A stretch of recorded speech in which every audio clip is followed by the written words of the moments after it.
निवेदन करना चाहूंगी सभी बटेश्वर वासियों की तरफ।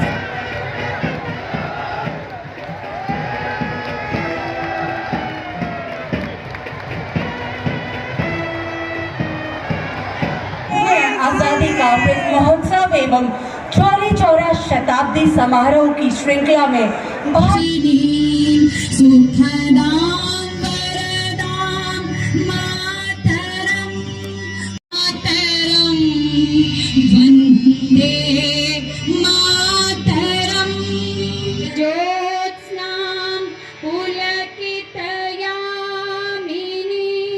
दिवस पर आयोजित इस जयंती समारोह में हमारे बीच यहाँ पधारे हमारे माननीय मुख्यमंत्री जिसमें आत्मसम्मान और देश प्रेम की भावना है।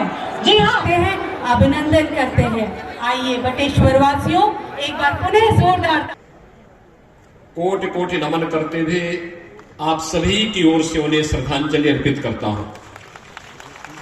भाइयों बहनों, आज यहां पर सरदार अटल जी की पावन जयंती के अवसर पर यहां पर प्रदेश सरकार के द्वारा कुछ योजनाओं का शिलान्यास और कुछ का लोकार्पण हो रहा है। खासतौर पर बटेश्वर धाम में पर्यटन विकास की कुछ योजनाएं हैं और उन पर्यटन विकास से जुड़ी भी योजनाओं का भारत रत्न अटल बिहारी वाजपेयी सांस्कृतिक संकुल का यहां पर एक शिलान्यास का कार्यक्रम भी किया जा रहा है। मैं इन सभी परियोजनाओं के लोकार्पण के लिए आप सभी बटेश्वर धाम से जुड़े हुए नागरिकों को और बाह विधानसभा फतेहपुर सीकरी लोकसभा क्षेत्र से जुड़े हुए आप सभी विराट व्यक्तित्व 60 वर्षों तक भारत की राजनीति में चमकते हुए सितारे के रूप में देश का मार्गदर्शन करते थे और दूसरी तरफ अब लोगों को 5 वर्षों में सत्ता मिलती है और आप देखते होंगे 5 वर्ष तक जनता ने बाहर रखा, उसके बाद भी जब कहीं इनकम टैक्स विभाग जाता है तो 200 करोड़ रुपए लोगों के घरों में मिल रहा है। ये पैसा कहां का है? ये 200 करोड़ रुपए कहीं खेत और खलिहान से नहीं उपलब्ध होते हैं। खेत और खलिहान से उपलब्ध होते हैं तो सबसे ज्यादा पैसा श्री राजकुमार चाहर के पास होता है, क्योंकि हमारे किसान मोर्चा के वे अध्यक्ष हैं।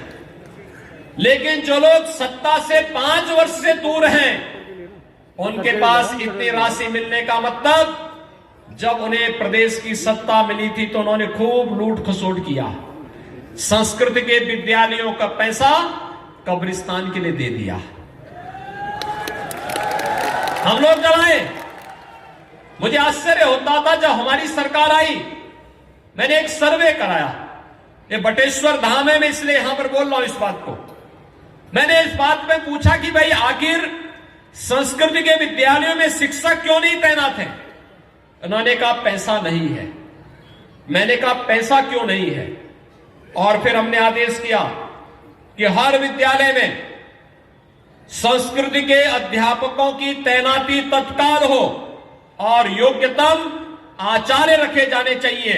और दूसरी व्यवस्था हमने उसमें दी कि संस्कृत के बच्चों के लिए जो छात्रावास में रहने की व्यवस्था होनी चाहिए, आश्रम पद्धति से चलाए जाने वाले उन विद्यालयों में उन छात्रों के लिए रहने और खाने की व्यवस्था दी जाए। और अगर वो व्यवस्था आश्रम नहीं कर सकता तो उस व्यवस्था को सरकार अपने ऊपर लेगी। हर गरीब छात्र को संस्कृत पढ़ाने की व्यवस्था हम करेंगे और किसी भी छात्र को और किसी भी आचार्य को भटकना नहीं पड़ेगा। लेकिन भाइयों बहनों, पहले की सरकार इस पैसे को कहां देती थी? उर्दू अनुवादक के लिए। संस्कृत के लिए शिक्षक नहीं रखना है, उर्दू अनुवादक के रूप में जरूर रखने का प्रयास होता था। और कैसे लोग रखे जाते थे? जिनको स्वयं उर्दू नहीं आती थी। आप देखते होंगे उसमें से ज्यादा तो लोग उर्दू के जानकार नहीं हैं, लेकिन रखना है तो एक खाना पूर्ति करने के लिए रख दिया गया। ये जो गरीब का पैसा था, जो आज प्रधानमंत्री मोदी जी हर गरीब को उपलब्ध करा रहे प्रधानमंत्री आवास योजना में, ये आवास पहले भी दिए जा सकते थे।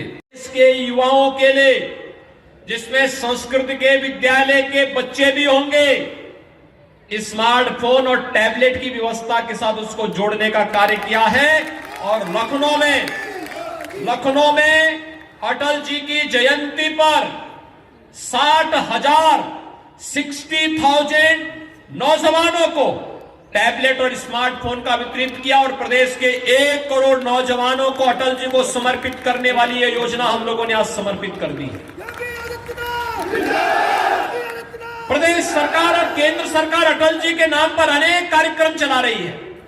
आप सब जानते हैं, अटल जी के नाम पर प्रदेश का पहला मेडिकल यूनिवर्सिटी, अटल मेडिकल यूनिवर्सिटी हम लोग लखनऊ में स्थापित कर चुके हैं।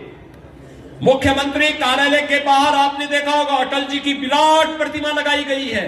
प्रधानमंत्री मोदी जी ने 2019 में उस प्रतिमा का लोकार्पण कर दिया। भव्य लोकार्पण का कार्यक्रम हुआ। 18 कमिश्नरी में 18 अटल आवासीय विद्यालय बन रहे हैं। श्रमिकों के बच्चों को उत्तम शिक्षा देने के लिए आवासीय विद्यालय बनाए जा रहे हैं और यह कार्यक्रम अटल जी के नाम पर 44 इंटर कॉलेज का भी निर्माण हो चुका है। और यही नहीं, हम लोग ने प्रदेश के अंदर चाहे वह लखनऊ विश्वविद्यालय में अटल सुशासन पीठ की स्थापना हो, अटल स्मृति उपवन हो, अटल बिहारी वाजपेयी संस्कृति पुरस्कार हो, Atal Bihari Vajpayee centre of excellence Kanpur DAV college में जहां पर उन्होंने लॉ की डिग्री ली थी, वहां पर बनाने की कार्रवाई, बाबा साहब भीमराव अंबेडकर विश्वविद्यालय लखनऊ में भी अटल बिहारी वाजपेयी पीठ की स्थापना, अटल राष्ट्र प्रेरणा स्थल लखनऊ में और प्रदेश के सबसे बड़े स्टेडियम का नाम, इकाना स्टेडियम का नाम भी हमने अटल